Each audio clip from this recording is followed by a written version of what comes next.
It's time to glove up. We're going to do something a bit down and dirty today. Toxic even. And we certainly don't want to get it on our hands. Because we're going to see what's inside this melted and burnt cartridge case right now. Mark fixes stuff. This channel is sponsored by PCBWay, and they don't just do PCBs. If you want professional 3D printing, just upload your models, pick from a variety of materials and colours, and you're on your PCBWay. Thanks to Elaine and the PCBWay team for supporting Mark Fixes Stuff. So this is another game that was in the house fire, and I have zero clue what game this is.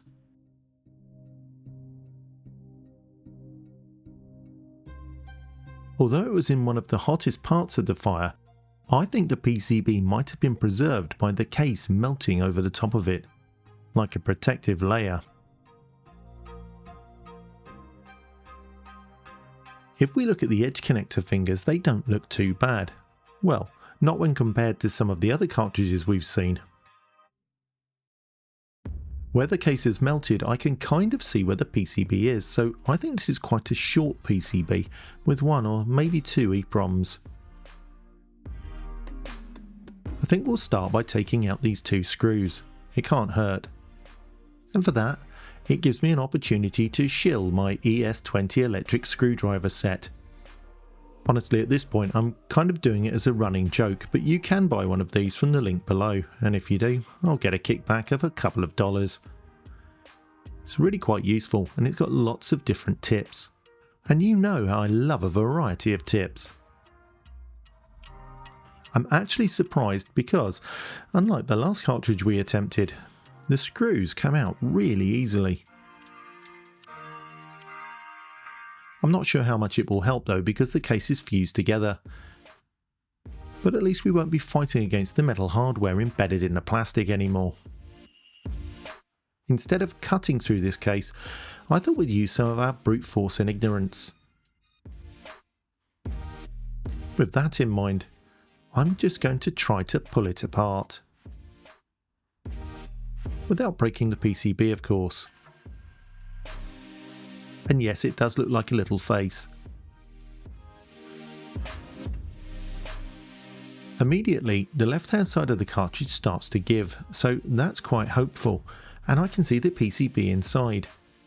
But it's quite difficult to prise it open, because the plastic's quite strong. Giving it a lot of force, eventually it snaps. But the upshot of that is, it's launched the board halfway across the room. Rats. And here it is, as if by magic. As we can see, it doesn't look too bad on first inspection. Looking around for some clues as to what's on this EEPROM, I find an Activision brand name and a number. Of course, this means nothing to me, but we could jump on the internet and find out. Or alternatively, leave it as a surprise. Looking at the front of the cartridge, the edge connection fingers are in a really bad state, and this is pitted and burnt into the metal itself. Let's pop this away. Like I say, the link's below. It's really cheap and it's really handy. There's all sorts of tips for Nintendo and all kinds of things. Yeah, I know, I've sold out. So I did jump on the internet to see if I could find out what this game was, but using the information on the chips and the board, all I could find was a post on Atari Age, which was somebody asking if somebody knew what this game was. So we're going to have to clean up the edge connector fingers, stick it in the ColecoVision, and see if we can find out what it is. And these really do look quite bad. But I think we can salvage them. The back side of the cartridge isn't as bad as the front. And the edge of the board, where it inserts into the console, looks okay. If you've seen one of the other videos, we have a cartridge where the edge connector has actually swollen up to twice the size. So this could be good news. I hope so anyway.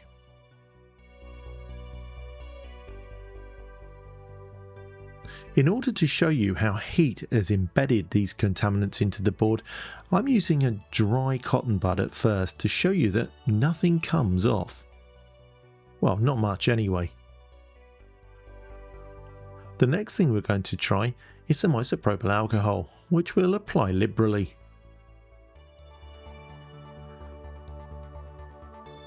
Even with the IPA, it doesn't seem to shift the stuff on top of the connectors. I do take this opportunity to clean down the PCB though. The nice thing about a silicon mat is that it's not affected by 99.9% isopropyl alcohol. I don't think much smoke actually got into this part of the cartridge, and I suspect that the case actually melted first and sealed it shut.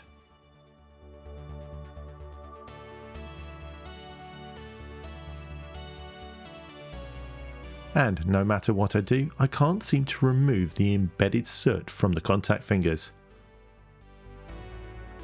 But there are some other options, so I'll just take this opportunity to get the board nice and clean.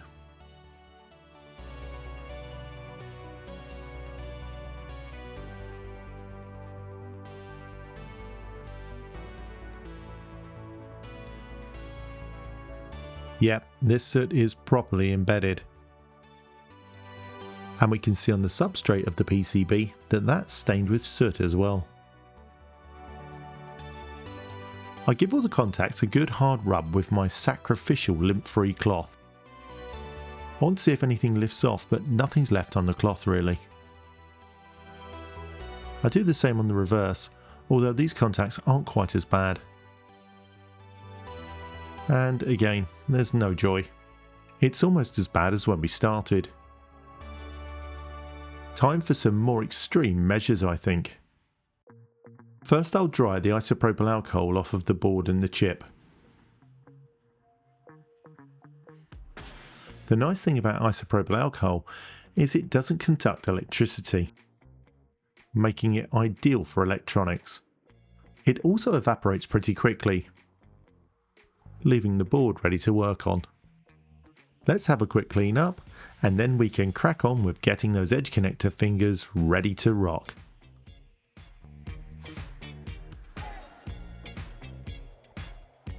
A big shout out to my friend and patron of the channel, Rod Hull from The Future Was 8-Bit. He kindly sent me this edge connector cleaning tool.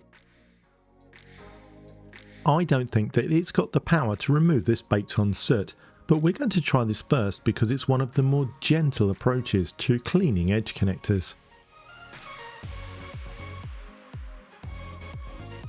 This is essentially an ink rubber, an eraser that has some grit in its compound. The grit has a gentle abrasive effect, and as we can see, on the back of the board it's actually making a bit of a difference. It's by no means there, but it is a lot better. Let's try the front of the board. I'll concentrate on one edge connector finger at a time. That way, if it's cleaned, we can see any contrast between it and the remaining edge connecting fingers. And again, it is making a bit of a difference, although they're not coming up as clean as I'd like. Let's try one in the middle. Gotta go fast. I must say that is actually kind of impressive, but again, it's not quite as clean as I'd like. There is another approach we can try though. This is a fibreglass pencil.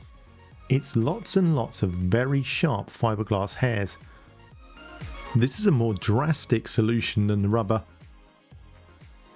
And to be honest, it doesn't seem to make much of a difference.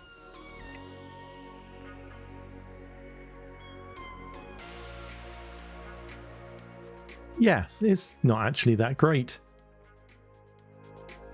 I did persevere, however, to see if I could make a difference to any of the other edge connector fingers, but it felt like the soot was indented and out of the reach of either the fiberglass pencil or the eraser,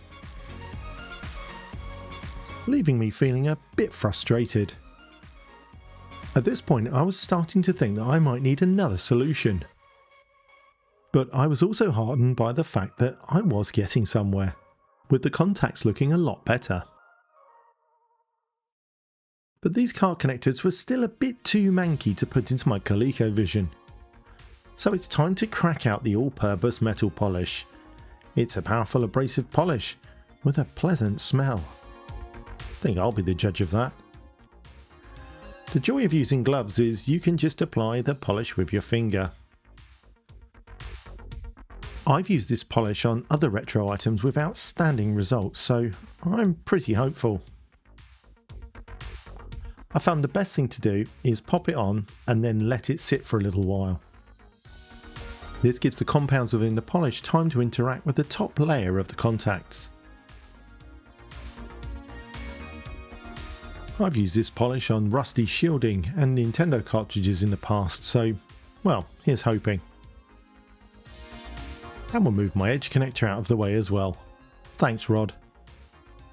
Because I can't leave anything alone for more than 5 minutes, I started using a cotton bud to work the polish into those pits and grooves in the edge connector fingers. And I have to say that at least on the back of the cartridge, the edge connector fingers were coming up nice already. On the more difficult front of the cartridge, I had less hope. But I worked my way through it diligently anyway. You can see the muck coming off.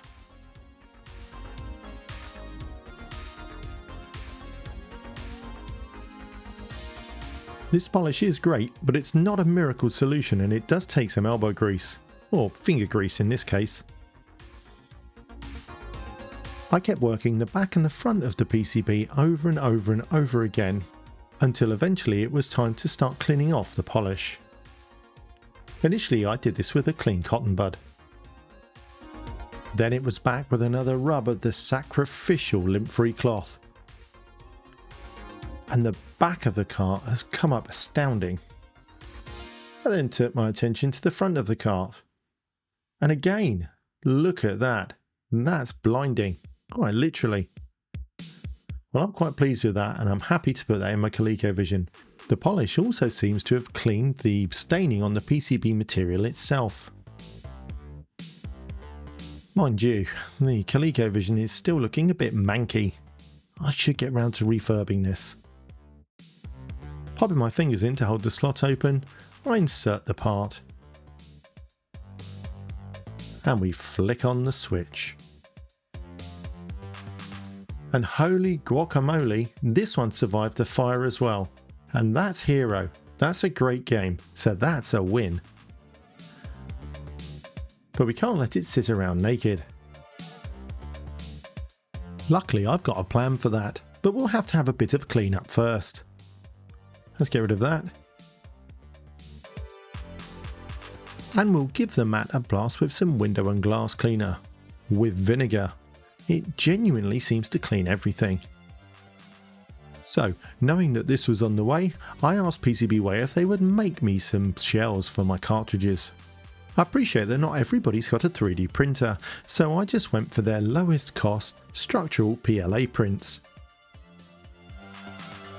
And I think they've come out great. Now all I have to do is fit this into... oh.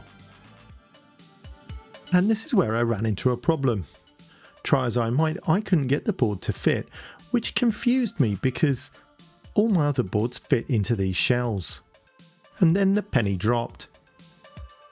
This is an Activision game and it came in an Activision shell. It's an Activision board. Something I wouldn't have known because the shell was completely melted. Activision boards don't fit in the standard ColecoVision cartridge shells. And that's a real shame because these cartridge shells from PCBWay came out great. When we compare our copy of Hero to a standard ColecoVision cartridge PCB, we can see the differences. This is a copy of Omega Race, and as you can see, it drops straight into the shell. It's a shame we didn't do Omega Race in this video, isn't it? But this is the board that I'm using to reconstruct a PCB for my other cartridges. Oh well, as Alanis Morissette said, you live and you learn. This came out great though, thanks PCBWay. Okay, well, I don't know what to do now, so I think we'll end the video. Cheers! And a big cheers to my amazing patrons appearing on the screen right now. Patrons like these wonderful people are the reason that Mark Fixes Stuff survives to make content like this and other videos. You can become a patron yourself by visiting www.patreon.com/MarkFixesStuff. You'll get ad-free early access to all my content. And Patreon exclusive vlogs. And for a limited time, patrons will also get the ability to turn around, touch the ground 3 times and disappear. That might be a lie. Buttocks.